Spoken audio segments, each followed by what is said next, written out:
تہے دل سان مرکزی ممبرگاہ جعفریہ جے صدر و متولی زوار سجاد حسین جعفری جوائنٹ سیکریٹری ماں حقیر مجھے طرفاں زوار آقا حسین قادری زوار شاہد حسین قادری باو شبیر حسین جے طرفاں تہے دل سان اسیں شکر گزار آئیں بین الاقوامی مذہبی اسکال حجت الاسلام والمسلمین خطیب ایشیا فخر پاکستان علامہ سید عارف حسین قاظمی صاحب جنجا یہ کہ اج ذکر امام حسین علیہ السلام جلائے ذکر جناب سیدہ سلام اللہ صلوات اللہ علیہ جلائے اج میاں محمد صالح قادری صاحب جنجی درگاہ میں تشریف فرماتے ہیں ملت جعفریہ حاضرین مجلس کے مرحومین و مومنین و مومنات جو آج ہمارے درمیان نہیں ان سب کو یاد کرتے ہوئے ایک مرتبہ سورۃ الفاتحہ بسم اللہ الرحمن الرحیم الحمدللہ رب العالمین الرحمن الرحیم اهدنا الصراط المستقیم صراط الذین انعمت علیہم بسم اللہ الرحمن الرحیم قل هو اللہ احد بسم اللہ الرحمن الرحیم ربنا تقبل منا انك انت السميع العليم صلوات بڑے محمد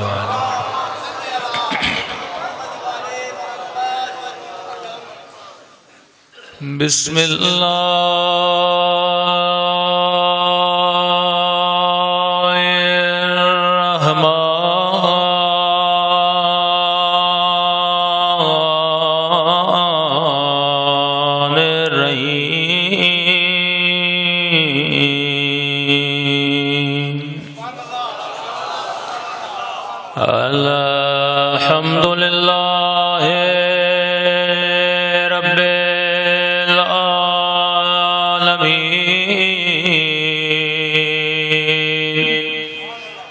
الحمد للہ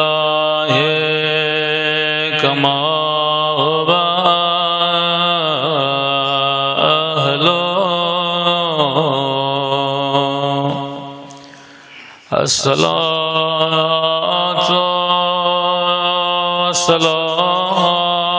والسلام علی سید المرسلین وخاتم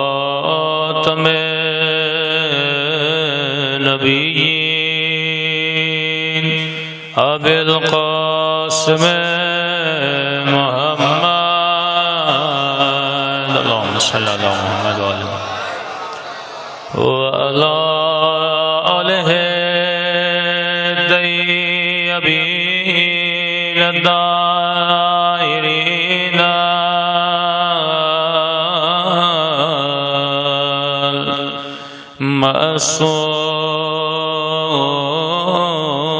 معصومین سب مل کے دعائے امام زمان اللہم کل ولیک حجت ابن الحسن صلواتک علیہ وعلی آبائه فی هذه الساعة وفي كل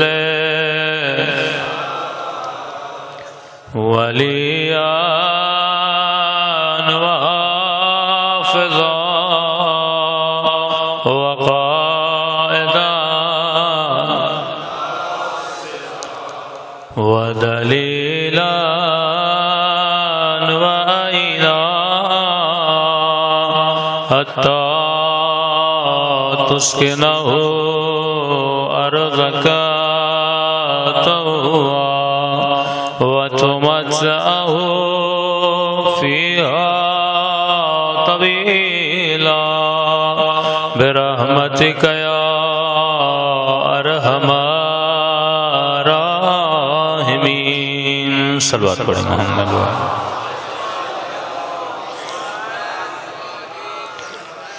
بسم اللہ الرحمن الرحیم رب اشرح لی صدری ویسر لی امری واحلل عقدة من لساني يفقهوا قولي أما بعد فقد قال سبحانه وتعالى في محكم كتابه المجيد وفرقانه الحميد بسم الله الرحمن الرحيم الله ولي الذين آمنوا يخرجهم من الظلمات إلى النور صلوات پڑھیں محمد وعلى آله.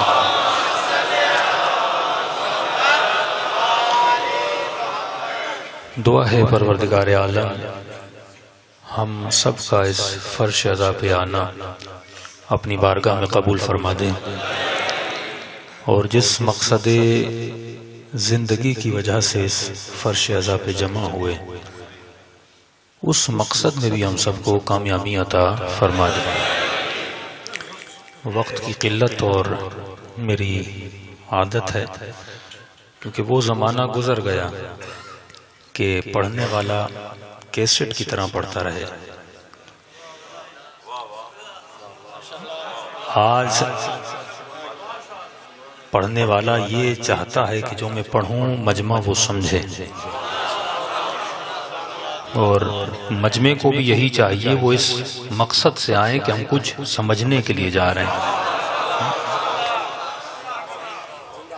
وہ زمانہ واقعاً گزر گیا کہ جو فارملٹی والا زمانہ تھا کہ مجھے گھنٹہ پڑھنا ہے، آدھا گھنٹہ پڑھنا ہے، کیونکہ وہ کیسٹ کا زمانہ تھا.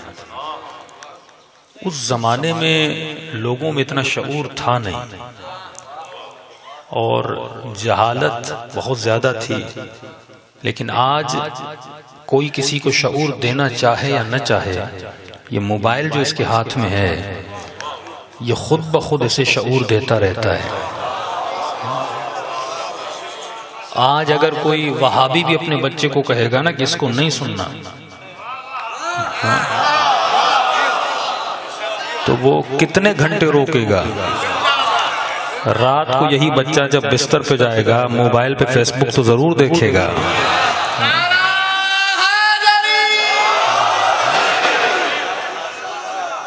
پہلے بچوں کو کمروں میں بند کرتے تھے کہ بھائی جلوس گزر رہا ہے، کہیں بچہ جلوس دیکھ نہ لے. اس وقت بھی ہم نے بلند بلند آواز سے یا حسین حسین کر کے ان کے گھر کے صحن میں انہی کے بچوں کے کانوں تک حسین کی آواز پہنچائی تھی.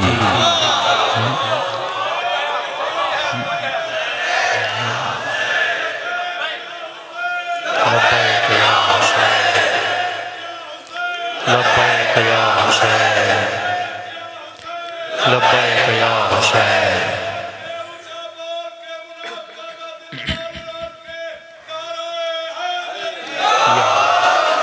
تو آج بھی وہ زمانہ ہے. صلوات پڑھیں محمد و آل محمد. کچھ نعرے سمجھ میں بھی آتے ہیں، کچھ نہیں بھی آتے، تو نعرے بھی وہ ہوں جو مفہوم والے ہوں. تو آج وہ بھی چاہیں نہ چاہیں اپنے بچوں کو روک نہیں سکتے، کیونکہ یہ شعور کا زمانہ ہے، یہ فکر کا زمانہ ہے، اور یہ زمانہ اچھا بھی ہے اور ایک نگاہ سے خطرناک بھی ہے. کیونکہ پہلے آپ بچوں کو ایک لائن دیتے تھے کہ بچہ یہ اچھی لائن ہے، اسی پہ چلنا ہے. اب بچہ خود چنتا ہے کہ مجھے کس لائن پہ چلنا ہے. تو آج ذمہ داری اور مضبوط ہو جاتی ہے کہ بچے کو سکھایا جائے کہ حق والی لائن کون ہے، باطل والی لائن کون ہے. تو مجلس کا مقصد یہ ہے کہ اس بچے کو ایک ایسی فکر دی جائے جب یہ معاشرے کے تلاطم میں نکلے اسے پتہ چلے کہ حق کا امام کون ہے، باطل کا امام کون ہے. اچھا وہ زمانہ بھی گیا جب ہم چیخ چیخ کے زور خطابت سے کسی کو کافر بنائیں. وہ شیعہ ہو سنی ہو فرق نہیں پڑتا، نہ ہم چیخ کے کسی پہ لعنت بھجوا سکتے ہیں، نہ وہ چیخ کر اور گلے کے زور پہ شیعوں کو کافر بنا سکتے ہیں. اگر گلے کا زور چلتا تو دنیا اپنا موقف منوا لیتی. آج فکر و شعور کا زمانہ ہے کہ کراچی میں جب ریلیاں نکلی تو کافی جوان پریشان ہو چکے تھے کہ مولانا یہ کافر کافر شیعہ کافر کہہ رہے ہیں. تو میں نے کہا اس میں غصہ کیوں کرتے ہو، تم بھی اپنی ممبروں سے بہت کچھ کہتے ہو.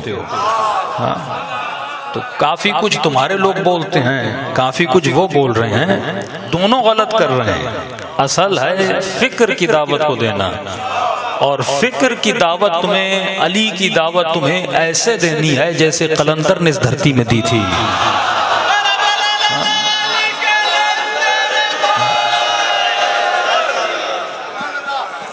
بھائی کہا جاتا ہے نا کہ سندھ کی مٹی ہن جنم ہن جنم، تو اس مٹی میں ایسا کچھ خاص نہیں ہے، مٹی تو مٹی ہوتی ہے۔ سوال یہ اس مٹی میں مٹھاس کس نے پیدا کی ہے؟ کہ میں پورا پاکستان جاتا ہوں، لیکن جب سندھ میں آدمی داخل ہوتا ہے تو محسوس ہوتا ہے کہ یہ مولائیوں کا صوبہ ہے۔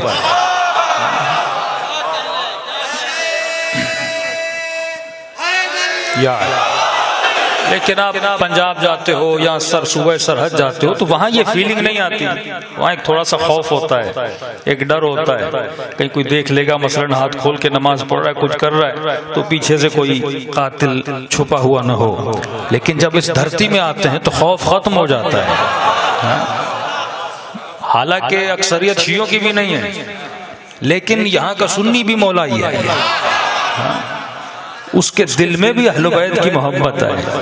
کیا یہ مٹی کی خوبی ہے؟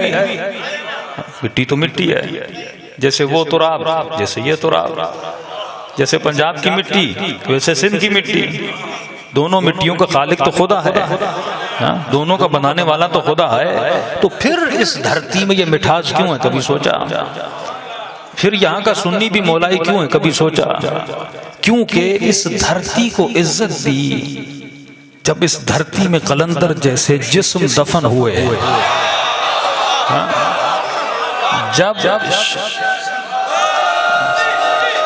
جب اس دھرتی پر شاہ عبداللطیف جیسے مفسر دفن ہوئے، تو ایک مولائی، ایک پاک جسم اگر کسی مٹی میں دفن ہو جاتا ہے تو اپنے عقیدے کی خوشبو کو پھیلا دیتا ہے۔ خاک تو خاک ہوتی ہے، لیکن جب حسین کربلا جاتے ہیں تو وہ خاک شفا بن جاتی ہے۔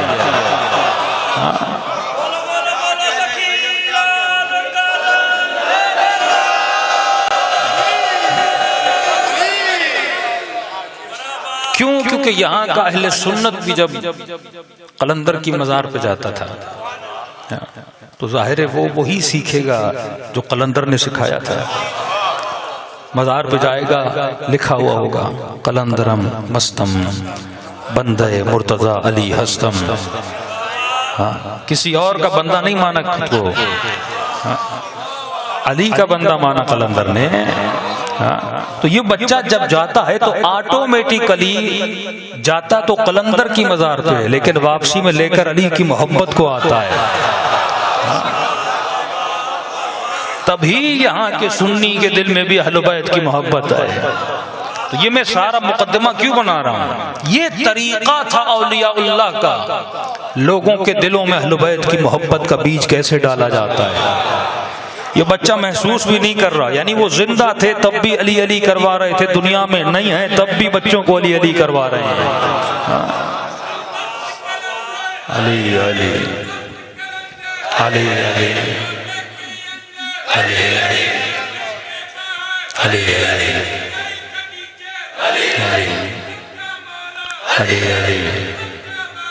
علی علی علی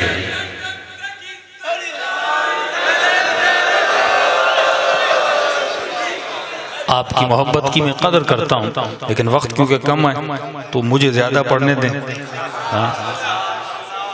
تو انہوں نے اپنے جانے کے بعد بھی لوگوں کے دلوں میں اہل بیت کی محبت کو ڈال دیا۔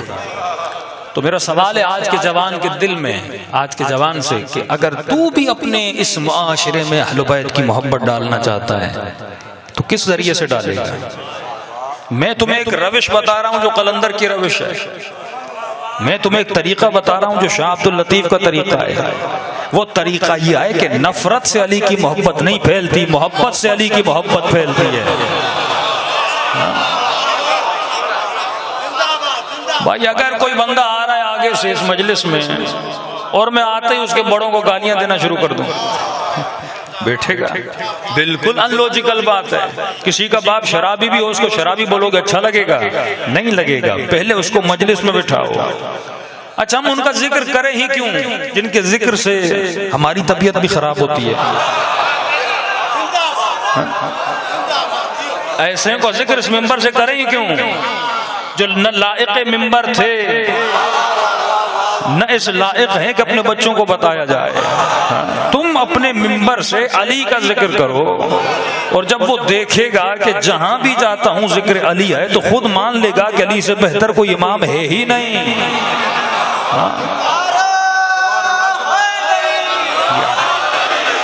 یہ وہ طریقہ تھا اولیاء اللہ کا کہ جاتے تھے، کوئی کہتا تھا اصحاب نبی کا ہمیں کچھ بتائیے، تو علی کا ذکر کرتے تھے. اچھا نبی کے صحابیوں کی ذرا شجاعت کا ذکر کریے، تو علی کا ذکر کرتے تھے. کہ نبی کے اصحاب میں کوئی سب سے بڑا عالم تھا، اس کا ذکر کریے، تو علی کا ذکر کرتے تھے. قبل جنت کے کچھ سردار بھی تھے نبی کے ساتھ، تو حسن و حسین کا ذکر کرتے تھے. کیا فرمایا کہ جنت کے سردار حسن و حسین و ابوہما، اور ان کا بابا دونوں سے بہتر ہے. جب بھی ذکر کھلا تو قلندر جیسی شخصیتوں نے اہل بیت کا ذکر کیا. تو پہلے زمینوں کو تیار کیا جاتا ہے، جب زمین تیار ہوتی ہے پھر ولایت کا بیج ڈالا جاتا ہے. بھائی ایک گندم کا بیج اٹھاؤ اور لکڑی پہ رکھو، کتنا بھی پانی دو ہوگا. ایک بیج اٹھاؤ لوہے پہ رکھو، چاندی پہ رکھو، سونے پہ رکھو، یعنی تو سونا بھی بن جائے ولایت کام نہیں آئے گی جب تک تو تراب نہیں بن جاتا. پہلے تجھے تراب کا مزاج پیدا کرنا ہوگا جو مٹی کا مزاج ہے. مٹی کا مزاج یہ ہے سخت بھی ہو جاتی ہے لیکن ہل چلانے سے نرم بھی ہو جاتی ہے. کہ مجلس حسین میں بلا کر یہ آنسو جو تو بہاتا ہے یہ کس لیے بہاتا ہے؟ یہ آنسو اس دل کی زمین کو نرم کرنے کے لیے ہے کہ جب یہ زمین نرم ہو جائے اب اس میں ولایت کا بیج ڈالو. ولایت کے بیج ٹھکروں پہ نہیں ڈالے جاتے، نرم دلوں پہ ڈالے جاتے ہیں. اور دلوں کو نرم کون کرتا ہے؟ کوئی فاسق نہیں کر سکتا. قلندر جیسا متقی دلوں کو نرم کرتا ہے. ہر چیز کی ایک ابتدا ہوتی ہے. تو میرے عزیز یہ جو سندھ میں مولائی دیکھ رہے ہو، اہل بیت کی محبت اس دھرتی پہ دیکھ رہے ہو، یہ بزرگوں کی محنت ہے. انہوں نے بڑی محبت سے شعر و شاعری سے کچہریوں میں لوگوں کو بٹھا بٹھا کر ان سادہ لوگوں کے ذہنوں کو علم علی سے نوازا تھا. یہاں پہ دشمنی سے نہیں، نفرت سے نہیں، لعنت سے نہیں، بغض سے نہیں، دین محبت سے پھیلتا ہے. مجھے ایک مثال علی ابن ابی طالب کی زندگی کو دکھاؤ. 70,000 ممبروں سے علی کو لعنتیں بھیجی گئیں لیکن علی نے ایک ممبر بھی لعنت کا نہیں بنایا تھا. یہ کردار علی تھا. اگر کوئی یہ کہے کہ مولانا وہ یہ کر رہے ہیں تو ہم بھی کریں گے، اگر وہ بدتمیزی کر رہے ہیں تو ہم بھی بدتمیزی کریں گے، تو میں کہوں گا گویا تم نے کردار علی ابن ابی طالب پڑھا نہیں. آ جاؤ جنگ صفین میں امیر شام نے بھی علی کے پانی پہ قبضہ کیا تھا، اور جب میرے مولا نے حملہ کیا تو مولا نے بھی پانی پر قبضہ کیا. اس نے میرے مولا کے لشکر پہ 3 دن پانی بند کیا تھا، اور جب علی نے پانی پہ قبضہ کیا تو مظلومیت علی یہ تھی اپنے نہیں جانتے تھے، دشمن علی کو بہتر جانتا تھا. امیر شام کے لشکر والے عمر ابن عاص کے پاس ہے. عامر لشکر پورا ہار جائے گا کیونکہ پانی علی کے ہاتھ میں آئے. عمر نے کہا میں علی کو جانتا ہوں، علی پانی بند نہیں کرے گا. دشمن معرفت علی رکھ رہا ہے اور اپنے لشکر والے مولا کو کہتے ہیں پانی بند کرو، پانی بند کرو. استدلال وہی تھا جو آج کا عام شیعہ کرتا ہے. مولا فرماتے میں کیسے کسی پیاسے پہ پانی بند کروں؟ یہ میرے نبی کی سیرت کے خلاف ہے. جنگ ہارتا ہوں تو ہار جاؤں لیکن علی اصولوں کی خلاف ورزی نہیں کرے گا. کہ یا علی اس نے پانی بند کیا ہے تو ہم کیوں نہیں پانی بند کر سکتے؟ امام نے کہا اگر اس نے بند کیا ہے اور اگر علی بھی بند کرے پھر ابو سفیان کے بیٹے میں اور ابو طالب کے بیٹے میں فرق کیا رہ جائے گا؟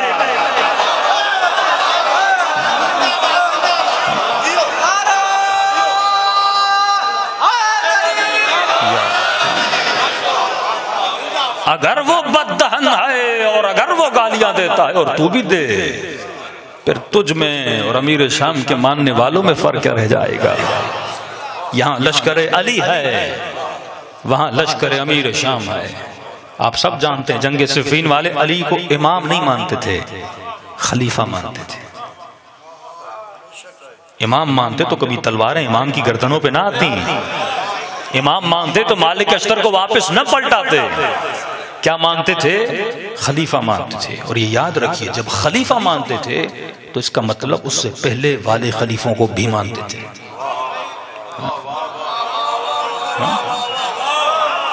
یعنی حق اور باطل کے مزاج کے ملے ہوئے تھے، علی کو بھی مان رہے تھے، اس سے پہلے والے خلیفوں کو بھی مان رہے تھے۔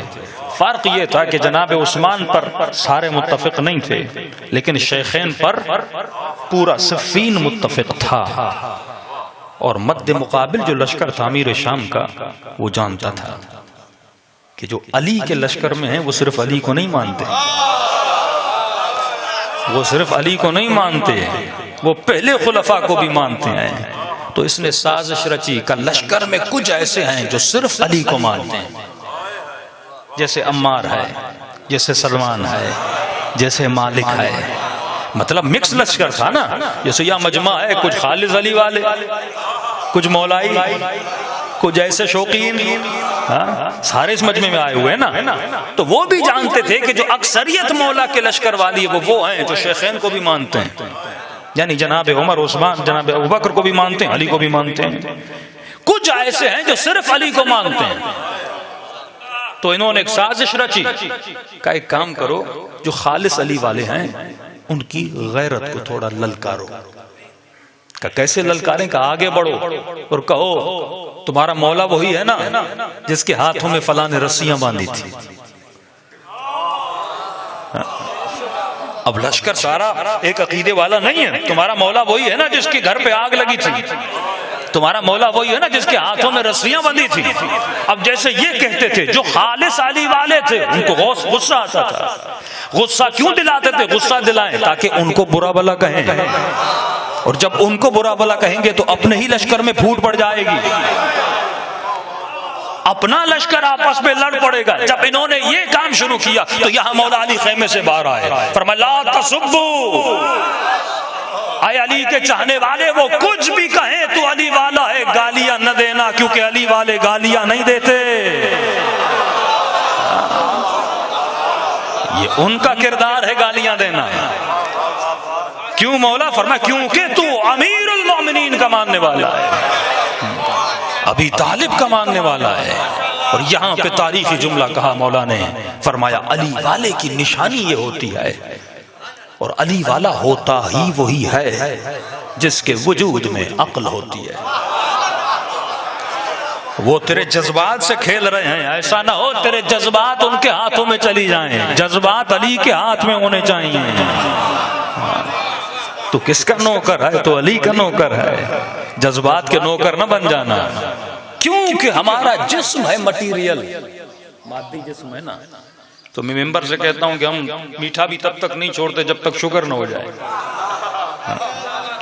چھوڑ تو پہلے بھی سکتے ہیں، لیکن جب تک کسی درد کو محسوس نہ کریں تو ہم اس سے دوری نہیں کرتے۔ یعنی جب تک دل کی رگیں بند نہ ہو جائیں تب تک گوشت نہیں چھوڑتے، اور جب تک شوگر نہ ہو جائے میٹھا نہیں چھوڑتے۔ لیکن یہ نشانی بے عقل کی ہے۔ عقل مند وہ ہے جو خطرے سے پہلے احتیاط کر دیتا ہے۔ تبھی امام نے فرمایا کہ علی والا عقل مند ہوتا ہے۔ اور جناب سیدہ فرماتی ہیں جب بھی دیکھو کوئی ہمارے مقابلے میں آ رہا ہے یقین جان لینا اس کے وجود میں عقل نہیں تھی، کیونکہ عقل مند کبھی در اہل بیت کو نہیں چھوڑتا۔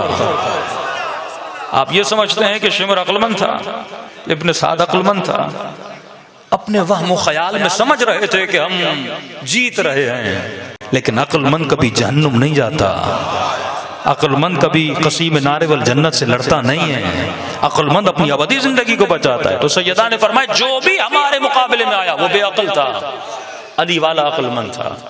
اور جنگ صفین میں وہی بچ پائے جن کے وجود میں کیا تھی؟ عقل تھی۔ آج ولایت کا بڑا واویلا ہے، لیکن لوگوں کو پتا نہیں کہ ولایت ہے کیا۔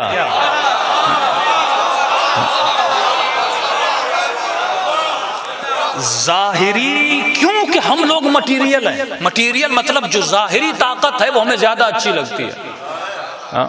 مثلا فلموں میں وہ ہیرو اچھا لگتا ہے جو ایک مکہ مارے 6 لوگ زمین پہ گریں. آپ ہیرو اسی کو مانتے کیونکہ ہم مٹیریل ہیں. ہمیں خیبر اچھا لگتا ہے کیونکہ علی بچھاڑتے ہوئے نظر آتے ہیں. ہمیں مرحب کی جنگ سننا اچھی لگتی ہے. عمرو بن عبدوت کو گرانا اچھا لگتا ہے کیونکہ ہمیں مٹیریل لوگ ہیں. مولا کا وہ پاور جس کا تعلق مولا کے جسم سے ہے وہ ہمیں زیادہ اچھا لگتا ہے. لیکن کچھ ایسی جنگیں جس میں ظاہراً اہل بیت ہار گئے ہیں وہ ہمیں اچھے نہیں لگتے. زیادہ تر فلم بنائی جائے تو خیبر اچھی لگے گی یا مولا حسن کی جنگ اچھی لگے گی؟ دل سے پوچھو کہ نہیں مولانا خیبر کے نظر آئے کہ ہمارا امام کسی کو مار رہا ہے، نظر آئے کہ مرحب کو بچھاڑ رہا ہے، نظر آئے کہ خیبر کے در کو اکھاڑ رہا ہے. یہ وہ طاقت ہے جو مولا کے جسم کی طاقت ہے. یہ ضروری تھی کیونکہ عرب میں 2 ہی چیزوں پہ فخر کیا جاتا تھا. ایک شاعری پہ فخر کیا جاتا تھا، دوسرا عرب اپنے بہادروں پہ فخر کرتے تھے. تو خدا نے عرب کی شاعری کے مقابلے کے لیے قرآن کو بھیجا اور ان کے بہادروں کو بچھاڑنے کے لیے حیدر کرار کو بھیج دیا تھا. یہ دونوں پاور ضروری تھے لیکن حقیقت میں پاور علی یہ نہیں تھا. کیونکہ تجھے دنیا میں بھی بڑے بہادر ملیں گے جو 1-10 کے مقابلے میں جائیں، 10-20 کے مقابلے میں جائیں. چھوٹے چھوٹے لشکر تاریخ میں اتنے ملیں گے جنہوں نے بڑے بڑے لشکروں کو بچھاڑ دیا. لیکن اصل علی ابن ابی طالب کی طاقت کیا تھی جو طاقت مولا نے سلمان کو دی؟ سلمان تو کوئی بڑا لڑاکو نہیں تھا، سلمان نے تو کسی مرحب کو نہیں بچھاڑا، سلمان نے تو کسی اندر کو نہیں بچھاڑا. لیکن سلمان ایمان کے 10ویں درجے پر کیوں تھا؟ وہ کون سا پاور ہے جو 100 سال کے سلمان کے پاس ہے جس کی وجہ سے 10ویں درجے پر ہے؟ یعنی سلمان مالک سے بھی آگے ہے. مالک جنگجو تھا لیکن سلمان کے پاس وہ کون سا پاور تھا؟ سلمان کے پاس مالک سے زیادہ عقل کا پاور تھا، ابو ذر سے زیادہ عقل کا پاور تھا. یہ کون سا پاور ہے جو منبر سے بیان نہیں کیا جاتا؟ وہ پاور جس کی وجہ سے علی علی ہے، وہ پاور جس کی وجہ سے حسین حسین ہے. فرمایا تم نے علی کی تلوار کو لڑاتا ہوا دیکھا ہے لیکن ایک مرتبہ آؤ میدان جنگ میں جب مولا اس کے سینے پر سوار ہے اور وہ مولا کے چہرے پہ لعاب دہن پھینکتا ہے. فرمایا ہر جنگجو ہوتا تلوار چلا کے اس کا سر قلم کر دیتا لیکن علی نے کھڑے ہو کر بتایا جس کے وجود میں عقل ہوتی ہے وہ اپنے غصے پر کنٹرول کرتا ہوا نظر آتا ہے. یہ وہ پاور ولایت ہے کہ دیکھو علی طاقت کے ہوتے ہوئے تلوار نہیں لڑا رہا. آج کا جوان سوال کرتا ہے گھر پہ آگ لگ گئی علی نے تلوار کیوں نہیں اٹھائی؟ تلوار اٹھانا تو تقاضا بشری تھا. تو بھی ہوتا تیرے گھر پہ حملہ ہوتا تلوار اٹھاتا، کوئی تجھے گالی دیتا تو اسے مارتا. لیکن علی نے اپنے وجود پہ کنٹرول کر کے بتایا کہ جس کے وجود پہ کنٹرول ہوتا ہے پھر اسے حق ہوتا ہے کہ وہ امت کا امام بن سکے. جو خلیفہ اپنے غصے پہ کنٹرول نہ کر سکے وہ امت کا امام کیسے بن سکتا ہے؟ اور جب یہودی نے میرے مولا کے ہاتھوں میں رسیاں دیکھیں فوراً کہا اشہد ان لا الہ الا اللہ واشہد ان محمد رسول اللہ واشہد ان علی ولی اللہ. جیسے اس نے شہادت پڑھی ایک مرتبہ دیکھنے والے نے کہا میں نے تجھے نبی کے زمانے میں بھی دیکھا تھا لیکن تم مسلمان نہیں ہوا تھا. آج ایسا کیا ہوا کہ تم نے علی کے ہاتھوں میں رسیاں دیکھ کے اسلام کو قبول کر لیا؟ کہ یہ وہی ہاتھ ہیں جن کو میں نے خیبر میں دیکھا تھا، یہ وہی ہاتھ ہیں جن کو میں نے خندق میں دیکھا تھا، یہ وہی ہاتھ ہیں جنہوں نے مرحب و انتر کو بچھاڑا تھا. لیکن آج یہ ایسے کھڑا ہے جیسے زندگی میں اس نے کبھی تلوار اٹھائی نہیں ہے، جیسے اسے لڑنا نہیں آتا. بس مجھے یقین ہو گیا جہاں سے اس کے صبر کا کنٹرول ہے وہیں سے اس کے غضب کا کنٹرول ہے. اسی کا نام ہے ولایت الہی. علی کے وجود میں حکومت خدا چل رہی تھی. اگر حکم آئے تلوار اٹھانے کا تو تلوار اٹھاتے ہیں، اگر حکم آئے تلوار کو نیام میں رکھنے کا تو یہ تلوار رکھتے ہیں. تو اے ولایت کے نعرے مارنے والے یہ دیکھنا پڑے گا کہ میرے وجود میں اس ولایت کا پاور کتنا ہے. یہ اصل ولایت، ولایت یعنی حکومت. حکومت اپنے جسم پہ وہی کر سکتا ہے جس کے وجود پر عقل حاکم ہو. نقل والے علی والے نہیں ہوتے، عقل والے علی والے ہوتے ہیں. دیکھیں یہاں پہ کتنے لوگ بیٹھے ہیں، ایک مجلس میں اتنی گنجائش نہیں میں اس کو زیادہ کھینچوں. کتنے لوگ مجمع میں، کوئی داڑھی والا، کوئی بغیر داڑھی والا. کوئی شلوار قمیص والا، کوئی پینٹ شرٹ والا، کوئی کنگنوں والا، کوئی بالیوں والا، کسی کے بال بڑے، کسی کے بال چھوٹے، کسی کی داڑھی بڑی، کسی کی فرینچ کٹ۔ سوال یہ ہے کہ ہم جبکہ سب علی والے ہیں تو مزاج الگ الگ کیوں ہیں؟ کبھی سوچا آپ نے، غور کیا اس بات پر کہ ہیں تو سب ایک مولا کے، یا یہ کہوں کہ ہیں تو سب ایک ہی اسکول کے پڑھے ہوئے، تو ہم سب کی ڈریسز الگ الگ کیوں ہیں؟ اس کی وجہ کیا ہے؟ واللہ انسان ہے ایک چیز کی وجہ سے، ایک تو عقل ہے، اس پہ میں کئی مجالس میں گفتگو کر چکا ہوں۔ انسان ہے کیونکہ انسان سوال کرتا ہے، انگلش میں کہتے ہیں کوشچن۔ گدھا کبھی سوال نہیں کرتا، گھوڑا کبھی سوال نہیں کرتا مجھے یہاں کیوں لے جا رہے ہو، مجھے اس گھر میں کیوں سلا رہے ہو، مجھے گھاس کیوں کھلا رہے ہو۔ انسان ہے ہی اس لیے کیونکہ خود سے سوال کرتا ہے، عارف کاظمی کی مجلس میں کیوں جا رہے ہو، یہ کھانا کیوں کھا رہے ہو۔ اگر سوال کرو گے تو یہ ذہن کام کرے گا، مجلس سنو گے مزہ آئے گا، چلے جاؤ گے کیا فائدہ۔ یہ بالکل ایسے ہے کہ رات کو کوئی ڈرامہ دیکھ لو مزہ آیا، اگلے ہفتے کوئی اور کس دیکھ لو مزہ آیا، پوری زندگی کا ڈراموں کی طرح مجلس سے سنتے رہو گے، مزہ آئے گا، لطف ملے گا، کھانا کھاؤ گے، نیاز ملے گا، گھر چلے جاؤ گے، فائدہ نہیں ہوگا۔ فائدہ تب ہوگا جب مجلس سنو، رات کو گھر جاؤ، خود سے سوال کرو، اس مجلس سے میں کیا بنا۔ آیت اللہ بہجہ سے لوگوں نے کہا ہم امام زمانہ کو کیسے دیکھیں، انہوں نے کہا امام کو دیکھنا کمال نہیں، کیونکہ اپنے وقت کے امام کو شمر نے بھی دیکھا تھا پر پہچانا نہیں تھا۔ یہ معرفت پیدا کرو کہ اپنے مولا کو پہچان سکو۔ کربلا میں بہت تھے، ایک حر تھا جو حسین تک پہنچا، کیوں؟ کیونکہ حر نے خود سے سوال کیا تھا۔ میں نے کہا اتنے لوگ اس مجمع میں ہیں، کوئی شیعہ، کوئی سنی، کوئی داڑھی، کوئی بغیر داڑھی، کوئی کس کو کون سے کپڑے، کسی کا کون سا اولیاء، کیوں؟ کیونکہ تم وہی ہو جو تمہارے ذہن میں ہے، اس کے علاوہ تیری حقیقت ہے ہی نہیں۔ کمپیوٹر میں مختلف سافٹ ویئر ڈالتے ہو نا، موبائل لیتے ہو اینڈرائڈ، کوئی ایپل کا، مختلف سسٹم ہوتے ہیں موبائل میں۔ اب بھی ہو سکتا ہے کہ ایپل کے موبائل میں اینڈرائڈ کا سافٹ ویئر چلے، نہیں چلے گا، کیونکہ اس کا جو ہارڈ ویئر ہے وہ بلٹن ہے اپنے سافٹ ویئر پر۔ اب آپ یہ چاہتے ہو کہ ایک وہ بندہ جس کے ذہن میں علی والا سافٹ ویئر ہے ہی نہیں، اس سے کام وہ لو جو علی والا ہے، یعنی ایپل کے موبائل پہ اینڈرائڈ چلاؤ، اینڈرائڈ پہ ایپل چلاؤ، ہو نہیں سکتا۔ ہم وہی کرتے ہیں جو ہمارے ذہنوں میں ہے۔ اب سوال یہ ہے کہ یہ جو میں نے اپنے ذہن میں ڈالا ہے میں نے کس سے لیا ہے؟ شیعہ بھی خود سے پوچھے، سنی بھی خود سے پوچھے۔ بھائی اگر شیعہ ہاتھ کھول کے نماز پڑھتے ہیں، کس نے ان کو بولا کہ ہاتھ کھول کے نماز پڑھو؟ تو ہم سب کہتے ہیں ہم نے پوچھا امام جعفر صادق علیہ السلام سے۔ اور اگر آپ ہاتھ باندھ کے نماز پڑھتے ہو، ایک مرتبہ میں پڑھ ہی رہا ہوں کیونکہ سافٹ ویئر چل رہا ہے، آٹومیٹک چل رہا ہے، لیکن ایک مرتبہ خود سے سوال کرتا ہوں کہ میں کس سے پوچھ کے ہاتھ باندھ کے نماز پڑھ رہا ہوں، تو کہتے ہیں ہم امام ابو حنیفہ سے۔ ٹھیک ہے، امام ابو حنیفہ رسول خدا اور امام ابو کتنا فاصلہ ہے؟ 200 سال کا فاصلہ ہے۔ اگر کوئی کہے کہ عارف قاضی مجلس کیسے پڑھتے ہیں تو دو طریقے ہیں، یا میری ویڈیو دیکھو یا مجلس میں آ کے مجھے سنو، یا کسی ایسے سے پوچھو جس نے مجھے دیکھا ہو۔ تو ہم کہتے ہیں عقل یہ کہتی ہے اس سے پوچھو جس نے محمد کو دیکھا ہو۔ اور ہمارے اماموں کے نام اور ہیں، لقب اور ہیں۔ نام جعفر ہے، لقب صادق ہے۔ لقب اماموں نے خود کو نہیں دیا، لوگوں نے دیا۔ جیسے نام علی ہے، لقب ملا زین العابدین، عبادت کرنے والوں کی زینت۔ نام حسن ہے، لقب بنا سخی، کیونکہ سخاوت میں بہت زیادہ آگے تھے۔ تو میں نے کسی اپنے دوست کو کہا، میں نے کہا جب رمضان کے روزے آتے ہیں تو ٹی وی پہ لکھا ہوتا ہے یہ ٹائم ہے فقہ جعفریہ کا، یہ ٹائم ہے مثلا فقہ حنفیہ کا 5:30 5 مثلا 15 منٹ۔ میں نے کہا کون جعفر؟ کہ یہ ٹائم ہے جعفر الصادق کا،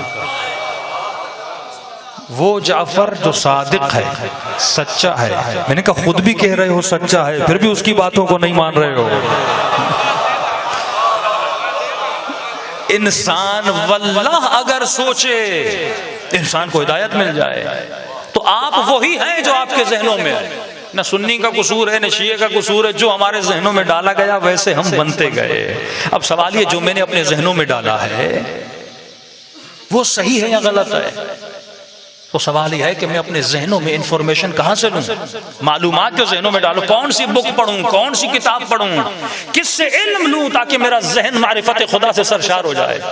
تو ہر مسلمان کہتا ہے علم اگر لینا ہے تو محمد مصطفیٰ سے لینا ہے، علم اگر لینا ہے تو رسول خدا سے، کیونکہ رسول کا علم وحی الہی سے مرتبط ہے۔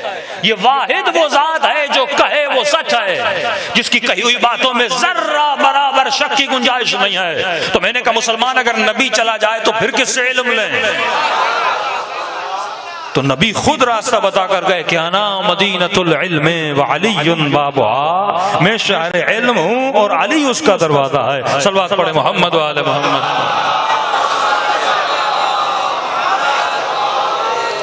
تو اگر ان ذہنوں کو بھرنا ہے تو معرفت رسول سے اور مولا علی سے بھرنا ہوگا۔ بہت تیزی سے گزر رہا ہوں۔ اگر بچے کو ڈاکٹر بنانا ہے تو کیا کرنا ہوگا؟ اگر آج میں ممبر پر ہوں اور آپ فرش اعضاء پر ہیں، اس کی وجہ کیا ہے؟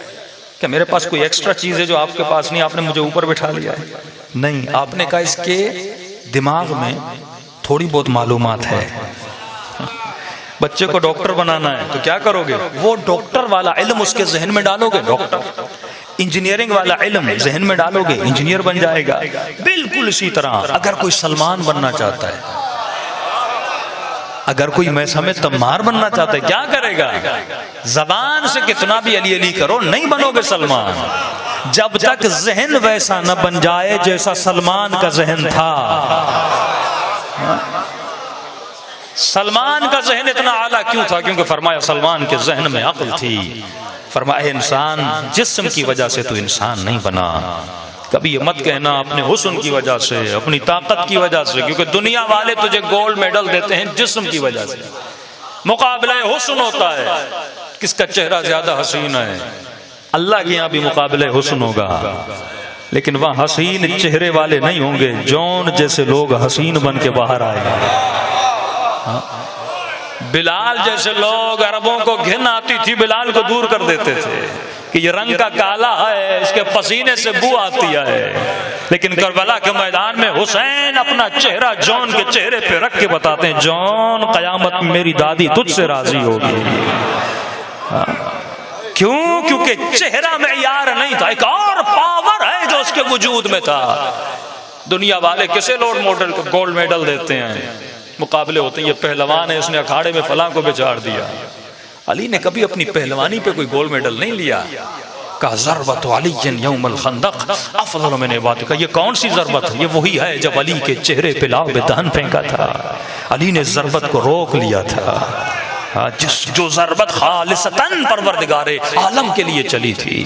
کب مولا فرماتے ہیں فستو برب الکعبہ، خیبر کا لقب بلالی نے نہیں کہا، باب مدینۃ العلم بلے یہ جملہ نہیں کہا، حسنین جیسے بچے پیدا ہوئے نہیں کہا۔ کب کہا؟ جب ابن ملجم کی تلوار علی کے سر پہ لگتی ہے، اس فرماتے ہیں آج تیرا مولا کامیاب ہو گیا، کیونکہ لقاء اللہ کی منزل پہ علی جا رہے تھے، ملاقات پروردگار۔ فرمایا فخر جسم پہ نہ کرنا، یہ جہالت کے مقابلے، ولا تبرجن تبرج الجاہلیہ۔ میرے عزیز، میرے جوان، آج تو موبائل اٹھا کے اپنی زندگی میں مشغول ہے۔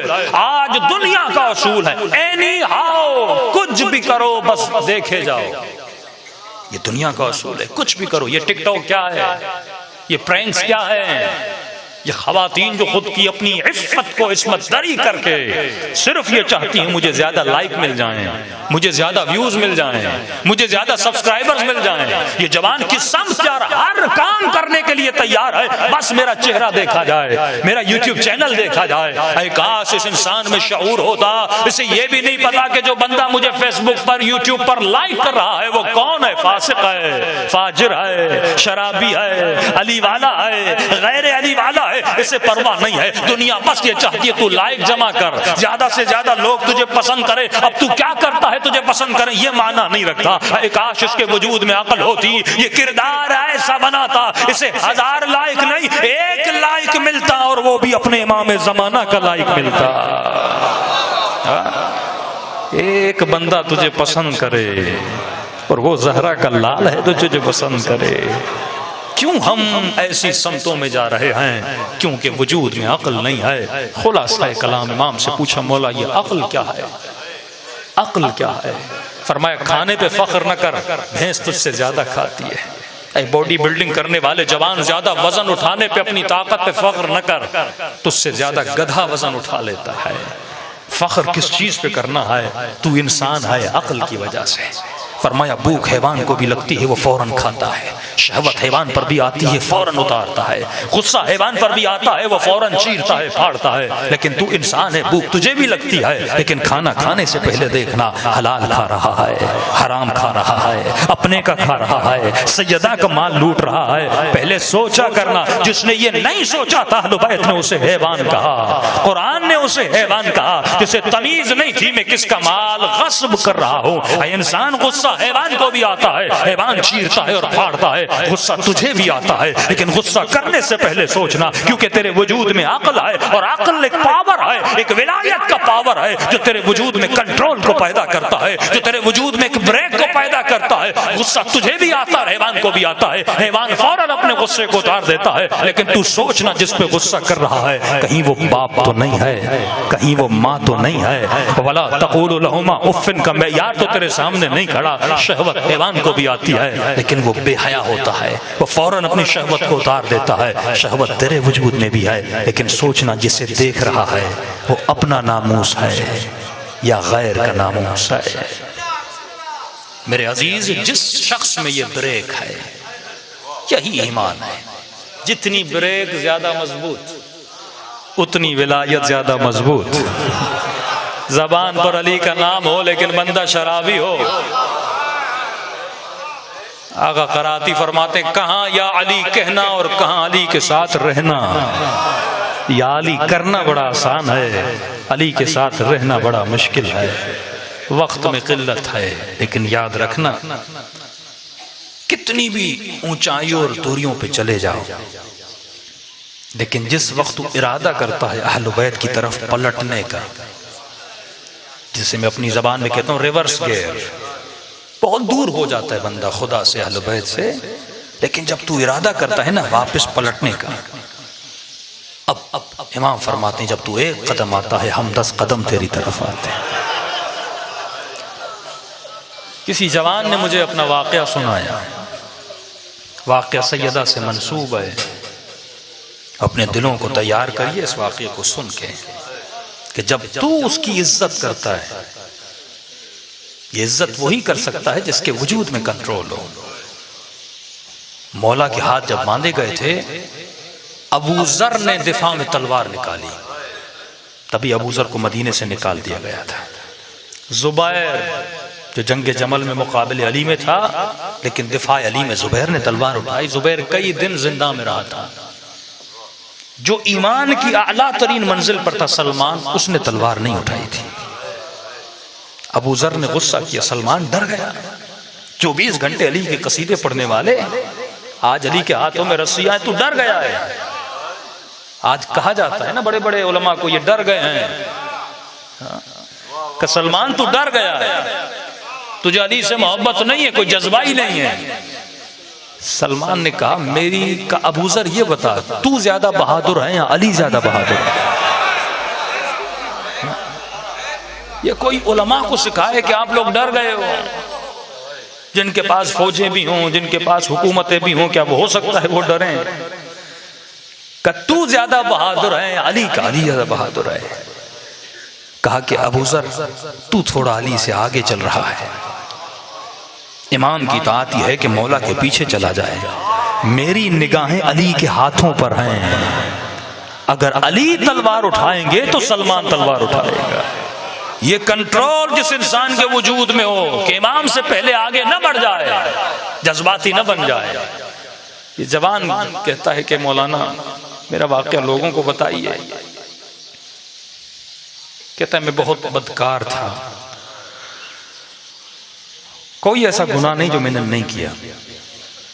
کہتا ہے مولوی صاحب میرے چھوٹے سے چھوٹا گناہ یہ تھا کہ میں اپنی ماں کو مارتا تھا، لیکن جب پلٹتے ہو نا وہ سینے سے لگاتے ہیں. جب تک زندہ ہو پلٹو، سوچو کہ زندگی میں تم نے کیا کیا. یہ 20 30 40 سال کی زندگی، جس جگہ پہ بیٹھے ہو کئی قبریں یہاں موجود ہیں. کبھی یہ بھی زمین کے اوپر تھے لیکن آج زمینوں کے اندر رہے.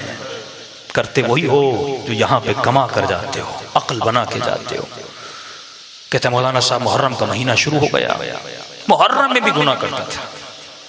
ماں باپ سے جدا کہیں پہ گھر بنایا تھا، وہیں پہ اکیلا رہتا تھا، سنگل زندگی گزر. دوست آتے تھے، سب آتے تھے وہاں پہ، عیش عشرت عیاشیاں.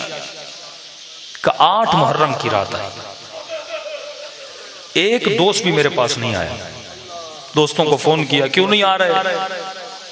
اس کا نام رضا تھا. کہ کیوں نہیں آ رہے رضا؟ تو کہا کہ رضا محرم کے دن آ گئے، گنہگار ہم بھی ہیں لیکن شرم آتی ہے، ان دنوں میں ہم نہیں آ سکتے. کہتا میں بے دین تھا. میں نے کہا کون حسین، کون سا محرم، نہیں آتے تو نہ آؤ. میں نے گاڑی نکالی، شہر میں نکل پڑا. جس گلی میں جا رہا ہوں جلوس، جہاں جا رہا ہوں حسین حسین کی صدائیں آ رہی ہیں. اتنے میں جو لوگ روڈ پہ کھڑے تھے، کوئی کہتا تھا مجھے آگے اتارو، لوگوں کو بٹھاتا تھا ایسے ہی فری میں آگے لے کر جاتا تھا. تھوڑا اور آگے بڑھا، ایک جوان لڑکی روڈ پہ کھڑی تھی. اسے میں نے گاڑی پہ سوار کیا. کہاں جانا ہے؟ کہ مجھے آگے اتار دو. کجے سے گاڑی میں لے گیا، شیطان سوار ہوا. نیت خراب ہوئی، میں نے گاڑی کو پلٹا اپنے گھر کی طرف. فوراً اس خاتون نے کہا کہ کہاں جا رہے ہو؟ مجھے تو یہاں جانا ہے. کہا آپ کو اپنے گھر لے جا رہا ہوں. وہ سمجھ گئی کہ اس کا وجود کانپنے لگا، رونے لگی، کہنے لگی تجھے شرم نہیں آتی؟ محرم کا مہینہ ہے، مجھ سے شرم نہیں کرتے، حسین سے شرم کرو. کہ اس نے کہا لیکن میرے اوپر کوئی فرق نہیں پڑا. میں نے کہا میرا کیا جائے. کہ اس نے دیکھا میں بالکل باز آنے والا نہیں ہوں، پورا وجود اس کا کانپ رہا تھا. اس نے کہا چلو حسین سے شرم نہیں کرتے، سیدہ فاطمہ سے شرم کر لو. میں نے کہا کیوں؟ اگر حسین سے شرم کرنی ہوتی حسین سے کرتا، سیدہ سے کیوں شرم کروں؟ کہا کیونکہ میں سید زادی ہوں، اسی بی بی کی بیٹی ہوں. اگر تو آج میری بات کو مان لے، میں دعا کروں گی اماں زہرا تجھے اجر دیں گے. کہتے جب بی بی کا نام لیا، کہا میں سید زادی ہوں، میرا وجود کانپ گیا. میں نے کہا بتاؤ کہاں جانا ہے؟ میں نے کہا امام بارگاہ جا رہی ہوں، مجھے اتار دو. کہا میں نے اس کو امام بارگاہ کے دروازے پہ اتارا. اترنے کے بعد کہا اماں زہرا تجھے اجر دے گی. کہ پتہ نہیں اس کے جملے ایسے تھے، اس کی دعا میں عجیب سا اثر تھا. اسی محلے سے تھوڑا دور میرا گھر تھا، میں اپنے گھر چلا گیا. گھر جیسے گیا، ماں باپ کے گھر گیا. ماں باپ گھر میں نہیں تھے، شاید مجلس پہ گئے ہوئے تھے. گھر کے لون میں بیٹھا، ٹی وی سامنے تھا. میں نے ٹی وی کھولا، اور جب ٹی وی کھولا تو کیا دیکھا؟ ٹی وی پر بین الحرمین کو دکھایا جا رہا تھا. آقا حسین کا روزہ، حضرت عباس کا روزہ. اتنے دنوں کے بعد میں نے یہ منظر دیکھا، اور جیسے دیکھا تو نہ چاہتے ہوئے آنکھوں سے آنسو بہہ رہے تھے. ایسے لگ رہا تھا میرے دل میں عجیب سا انقلاب آ گیا ہے. پھر میں نے ٹی وی کے چینل کو چینج کیا. ایک مرتبہ میں نے ٹوٹی ہوئی قبر جنت البقیع میں دیکھی، اور اس کے اوپر کوئی ذاکر مصائب پڑھ رہا تھا اور بتا رہا تھا کہ مسلمانوں نے نبی کی بیٹیوں کی پسلیاں توڑ دیں. کہا میں اتنا رویا، میں جب رو رہا تھا مجھے اپنے گناہ یاد آ رہے تھے کہ کبھی یہ گناہ کیا، کبھی ماں کو مارا تھا، کبھی باپ کو مارا تھا، اور خدا کو کہہ رہا تھا خدایا تجھے اسی بیوی کا واسطہ مجھے بخش دے، آج کے بعد میں کوئی گناہ نہیں کروں گا۔ عجیب سا انقلاب آ گیا کہ تھوڑی دیر کے بعد میری ماں، بوڑھی ماں گھر میں آئی، اور اتنے دنوں کے بعد بیٹے کو گھر میں دیکھا، آنکھیں لال ہیں، رو رہا ہے، وجود کانپ رہا ہے، تو ایک مرتبہ آگے بڑھ کے کہتی ہے رضا میرے قریب آ، آج مجھے تیرے وجود سے حسین کی خوشبو آ رہی ہے۔ کہ فوراً دوڑا اور ماں کے قدموں پہ گر گیا۔ میں نے کہا ماں مجھے معاف کر دینا، اسی حسین کے صدقے میں مجھے معاف کر دینا، مجھے پتا نہیں تھا میں کیوں گناہ کرتا تھا، میں نے آج تو خود سے پوچھا ہی نہیں کہ میں اتنا بدکار بنا تو کیوں بنا۔ ماں نے کہا چل مسجد چل، امام بارگاہ چل۔ کب مجلسوں میں گیا، مسجد والے، امام بارگاہ والے پریشان، جو کبھی امام بارگاہ میں نہ آنے والا آج آ رہا ہے۔ کہا بھی حسین کا 40 قریب تھا، اسی محلے کا ایک قافلے سالار تھا، اس نے کہا رضا تو بڑا نیک ہو گیا ہے، ایک بندے کی جگہ خالی ہے، میں اپنے خرچے پہ تجھے کربلا لے جانا چاہتا ہوں۔ کہ یہ سننا تھا، میں نے کہا حسین اتنے کریم ہیں، اے کاش میں پہلے پلٹ کے آ جاتا، 1 مہینہ نہیں گزرا حسین مجھے کربلا بلا رہے ہیں۔ کہ کربلا پہنچا، بین الحرمین گیا، آقا حسین کی زیارت کی، مولا عباس کے روزے کی زیارت کی، کہ بہت رویا اپنے گناہوں پر، بہت رویا۔ واپس پلٹ کے آیا کہ 2 مہینے پھر نہیں گزرے، وہی قافلے سالار آیا، کہا میں قافلہ مکے لے جا رہا ہوں، تو بہت نیک ہے، پتہ نہیں میرے دل میں آیا ہے کہ میں تجھے ساتھ لے کر جاؤں۔ کہ طواف خانہ خدا کیا، پھر مدینے گیا، اب جب جنت البقیع گیا،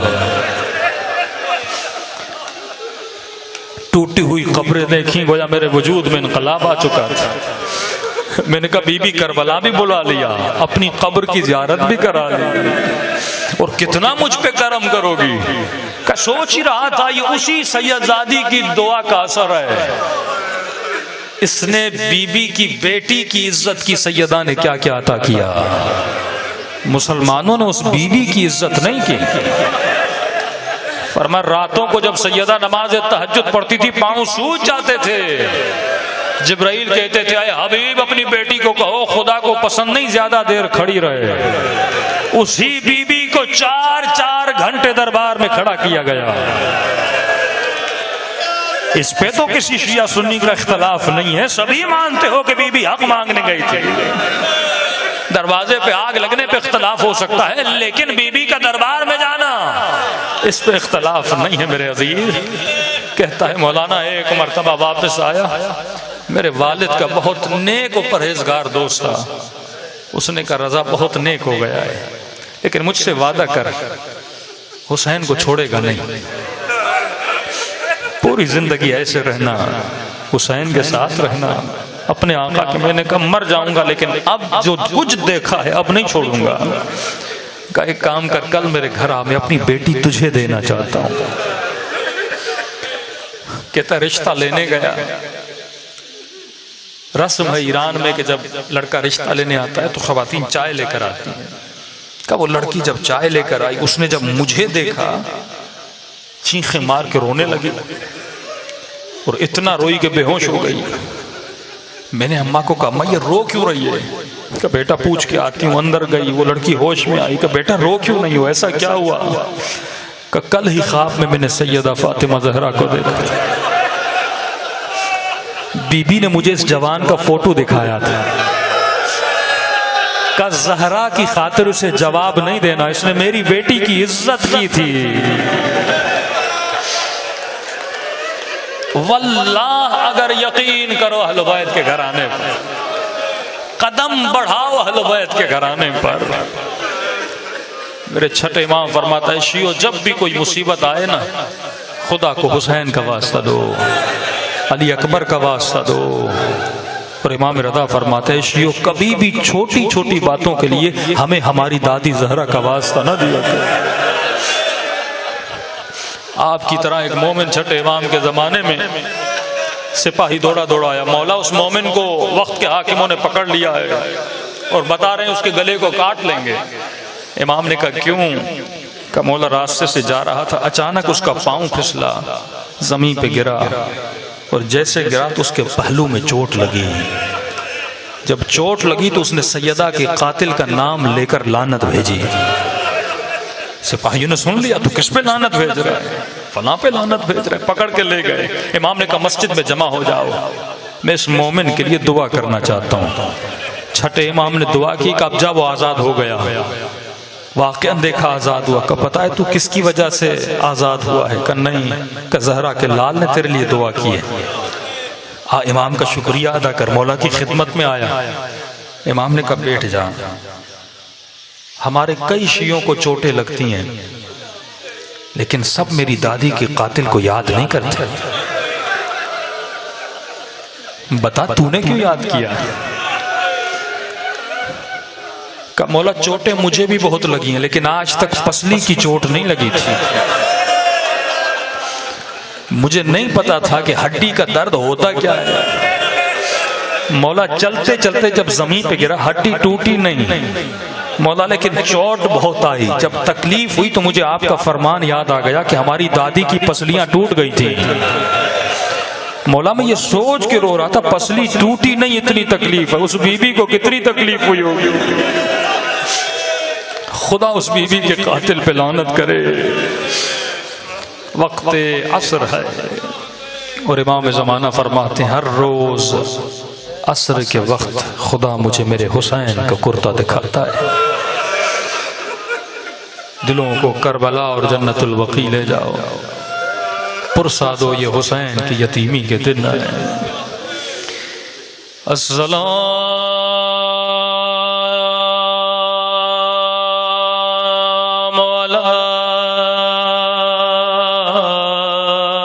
حسین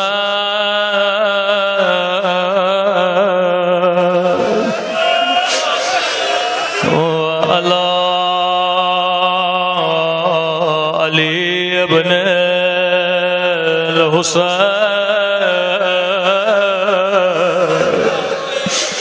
وعلی اولاد الحسین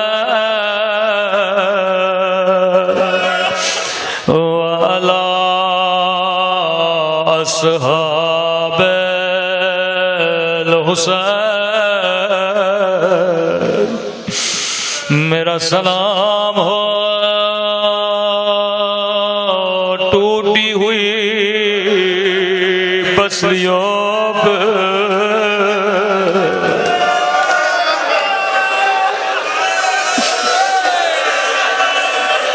میرا سلام ہو کی یتیمی پہ، میرا سلام ہو حسین کی سسکیوں پہ۔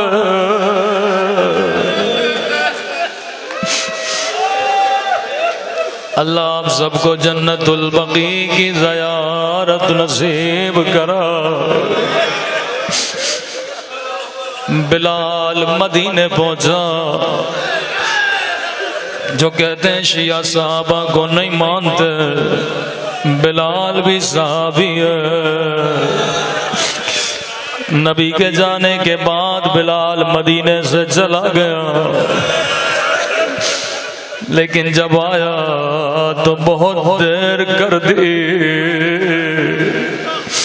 بی بی زہرا کے دروازے پہ آیا، کیا دیکھا؟ دروازے پہ جلنے کے نشان ہیں۔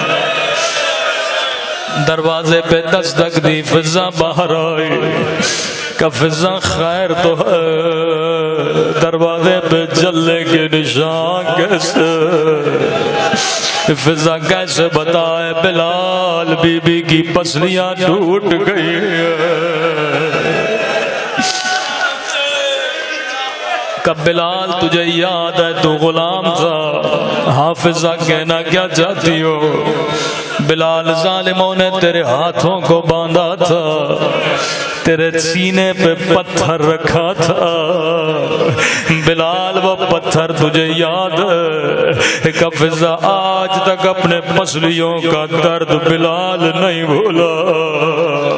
کہ بلال بس اتنا بتا دو کہ زہرا کی پسلیاں ٹوٹ گئے، بلال محسن سخت ہو گئے، بلال علی مظلوم ہو گئے۔